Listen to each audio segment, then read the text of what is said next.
So this is an application that I'm going to link to so you can play with it yourself. But this kind of helps drive home what's happening with confidence intervals. So when we say that confidence interval has 95, that we're calculating a 95% confidence interval, what we mean is that the coverage is 95%.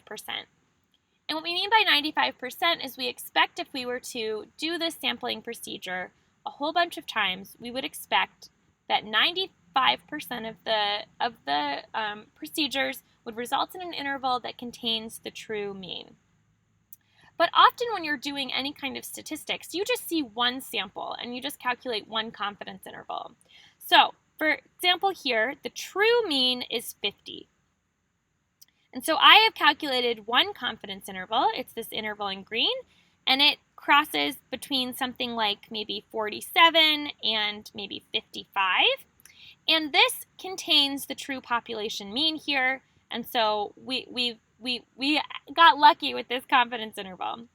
I'm going to draw another sample here. This is if I were to be drawing another sample and calculating a confidence interval. And again, we hit here, and so we still are covering that truth, but we get a slightly different confidence interval. So let's draw another one and see what happens. We still are hitting that confidence, or that we still are covering that mean, but we have a slightly different confidence interval. So each time we calculate a confidence interval on a sample, we're getting a slightly different interval. And the 95% refers to the fact that if we were to do this like 100 times, for example, we would expect that 95% of them contain the true mean. And so 95 out of that 100. So let's do that now. I'm going to fit 100 samples. Okay, so now I've done this 100 times.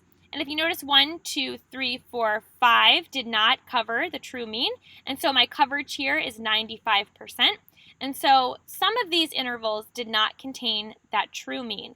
And anytime I do an analysis, I'm not quite sure which interval my interval is.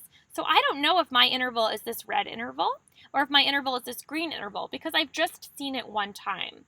And this is why doing repeated analyses, and so basically resampling from a population and repeating your analysis multiple times, being able to replicate those results is really positive because it can help you get some more assurance that you're maybe in the green as opposed to the red.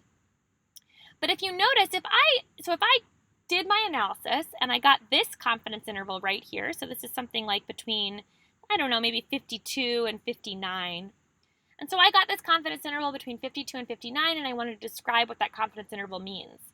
It does not mean that the true value is between 52 and 59 95% of the time. That's not what that means at all.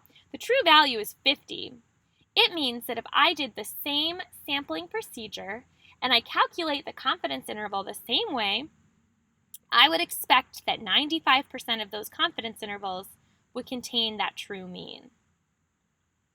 So I'm going to give you a link to this so you can play with it a little bit, but I think it kind of helps drive home what the definition of a confidence interval means and why it is not what is commonly misinterpreted as a confidence interval.